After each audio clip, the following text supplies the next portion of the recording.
Hello students, आज की कक्षा में हम लोग ब्लड के बारे में पढ़ने वाले हैं।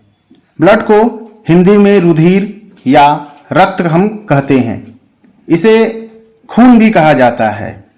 आइए हम लोग इसके बारे में कुछ महत्वपूर्ण बिंदुओं पर हम लोग बात करेंगे, जैसे परिभाषा, अध्ययन की शाखा, मात्रा, पीएच, रंग, निर्माण, रुधिर के भाग।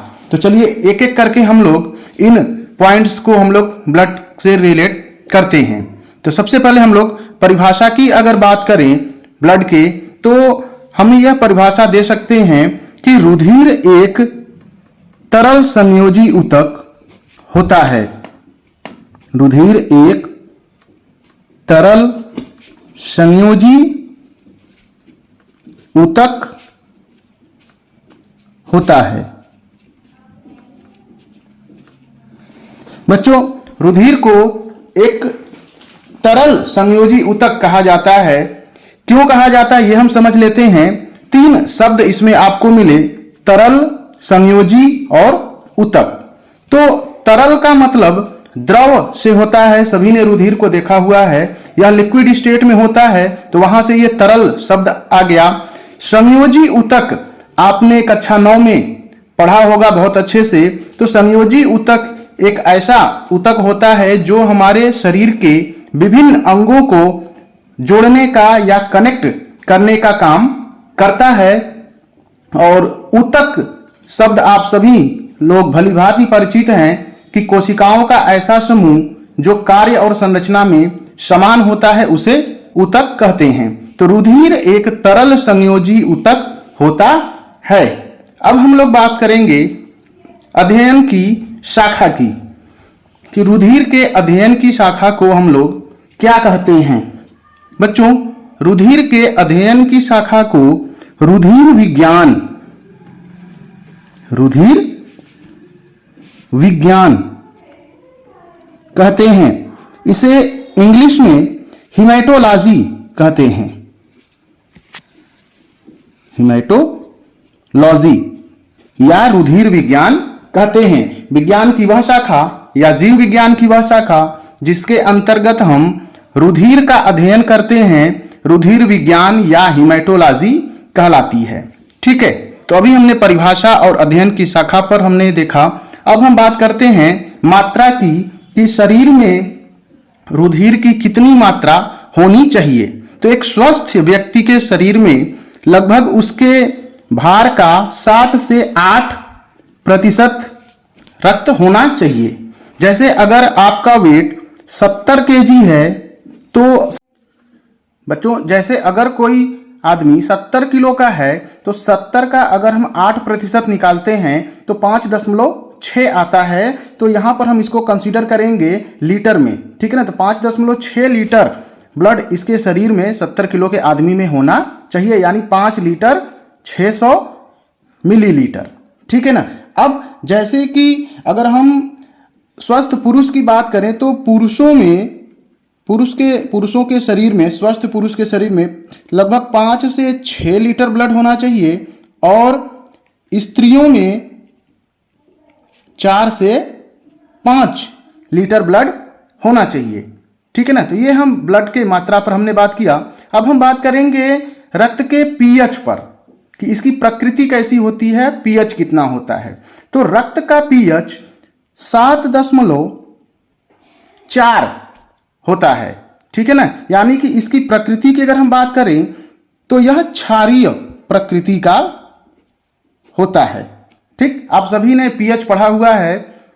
अगर पीएच 7 है तो वो उसकी प्रकृति उदासीन होता है, 7 से कम है तो अम्लीय होता है, और 7 से और अगर ज्यादा है तो क्षारीय होता है। अब हम बात करते हैं कि इसकी प्रकृति क्षारीय होती है, यानी पीएच 7.4 होता है। तो यह क्यों होता है, किसके कारण होता है, क्या इसमें ऐसा होता है जो कि इसकी प्रकृति को क्षारीय बनाता है। बच्चों, रक्त में एक भाग होता है प्लाज्मा, जिसे हम कहते हैं। इस प्लाज्मा में कुछ अकार्बनिक पदार्थ होते हैं, जैसे कि सोडियम के क्लोराइड और बाइकार्बोनेट, और कैल्शियम, मैग्नीशियम और पोटेशियम के फास्फेट सल्फेट और बाइकार्बोनेट लवण होते हैं जो कि आयन के रूप में होते हैं। यही लवण जो होते हैं इन तत्वों के, वही ब्लड को क्षारीय प्रकृति प्रदान करते हैं। ठीक है, अब हम रक्त के रंग पर बात करते हैं। आप सभी ने देखा होगा कि रक्त का रंग किस रंग का होता है? रक्त लाल रंग का होता है। ठीक है ना? तो क्या जितने भी तरह के जंतु होते हैं, जितने भी जंतु होते हैं, उन सभी के रक्त का रंग लाल होता है? इस बात पर हम लोग देखेंगे। ठीक, तो अधिकतर जंतुओं जैसे जितने भी कॉर्डेट्स हो गए, जितने भी कार्डेट्स हो गए, यानी कार्डेट्स ऐसे जंतुओं को बोलते हैं जिनमें रीढ़ की हड्डी पाई जाती है।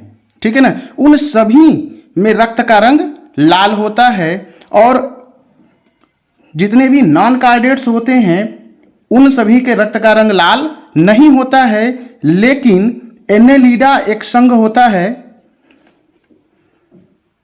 ये नॉन कार्डेट्स है, संघ है एनेलिडा, जिसमें कि उदाहरण है केचुआ,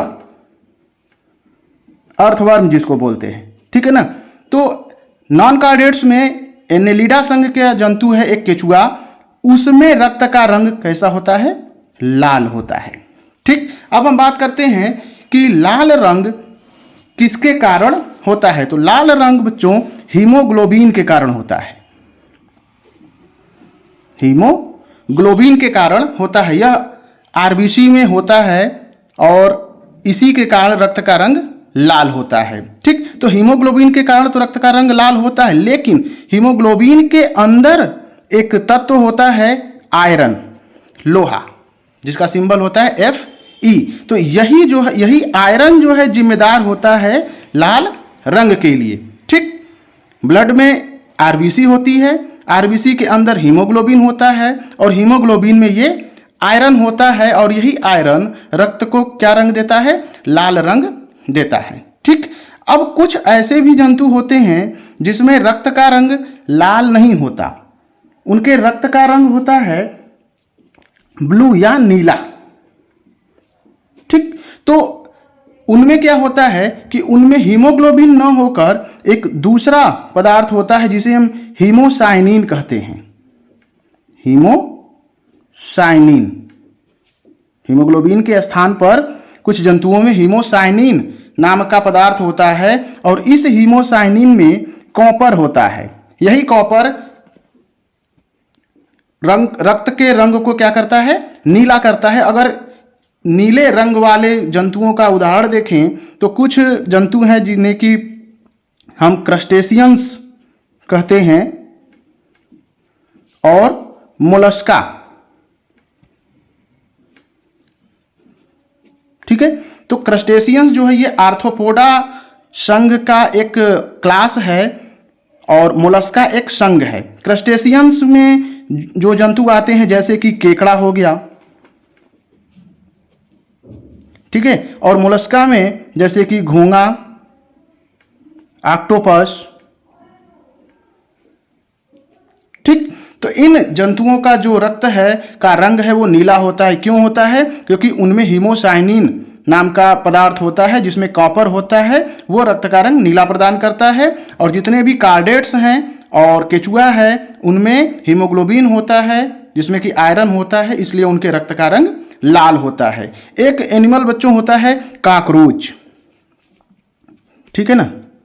कॉकरोच, कॉकरोच के जो रक्त का रंग होता है, ये रक्त का रंग इसका सफेद बोला जाता है, या सफेद विज्ञान में कोई रंग नहीं होता, तो इसे हम रक्तहीन इसे हम बोलते हैं रंगहीन रक्त इसका होता है। ठीक है, अब हम बात करते हैं कि रक्त का निर्माण कहां पर होता है हमारे शरीर में। ठीक, तो जब हम भ्रूणावस्था में होते हैं, ठीक है ना, जब हम भ्रूणावस्था में होते हैं, बच्चा जब भ्रूण की अवस्था में होता है, तब उसमें जो रक्त का निर्माण है वो अस्थि मज्जा में और इसके साथ साथ प्लीहा में और थाइमस ग्रंथि में भी होता है। ठीक है, लेकिन जब ये बच्चा वयस्क अवस्था में आ जाता है, जब ये वयस्क हो जाता है, तब रक्त का निर्माण जितनी भी हमारे हाथ और पैर की जो लंबी हड्डियां होती हैं उनमें, उनकी रेड बोन मैरो में, और उसके साथ साथ पसलियां और उरोस्थी, और इसके साथ ही साथ थाइमस ग्रंथि और थाइमस ग्रंथि की रेड बोन मैरो में होता है, यानी लाल अस्थि मज्जा में। ठीक है, अब हम बच्चों बात करेंगे रुधिर के भाग पर। तो रुधिर के मुख्य रूप से दो भाग होते हैं।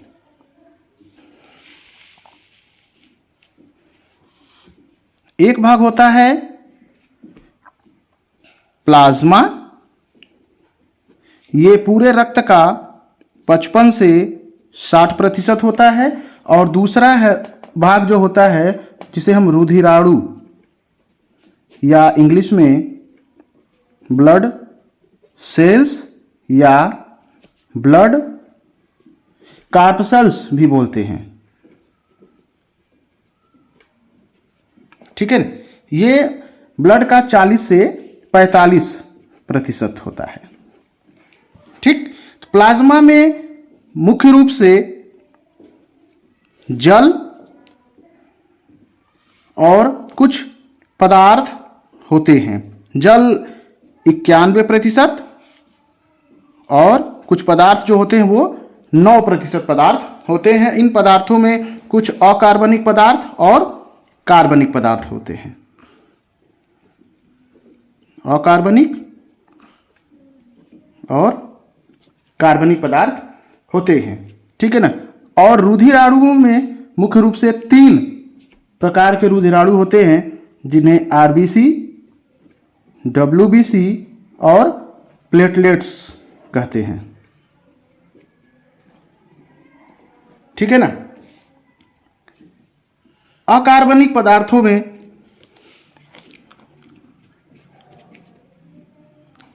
देखिए, रक्त के जो भाग आपको बताए गए मुख्य रूप से 2 भाग, प्लाज्मा और रुधिराणु। प्लाज्मा में 91% जल और 9% कुछ पदार्थ होते हैं, जिनमें अकार्बनिक और कार्बनिक पदार्थ होते हैं। रुधिराणु में 3 तरह के रुधिराणु आरबीसी, डब्ल्यूबीसी और प्लेटलेट्स होते हैं, यानी लाल रुधिर कणिकाएं, श्वेत रुधिर कणिकाएं और प्लेटलेट्स। ठीक है ना। अब अकार्बनिक पदार्थों में जैसे सोडियम के क्लोराइड और बाइकार्बोनेट, सोडियम के क्लोराइड व बाइकार्बोनेट। ठीक है। और कैल्शियम, मैग्नीशियम, पोटेशियम के फास्फेट, बाइकार्बोनेट, लवण होते हैं इसमें।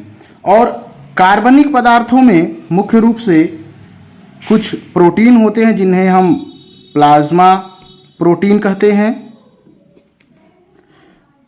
पचे हुए भोज्य पदार्थ, उत्सर्जी पदार्थ, हार्मोन्स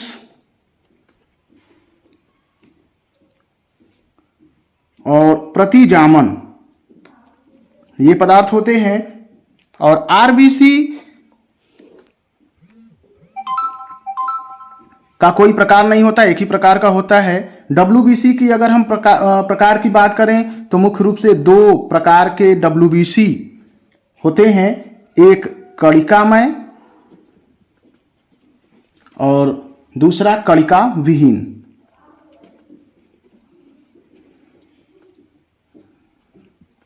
ठीक है।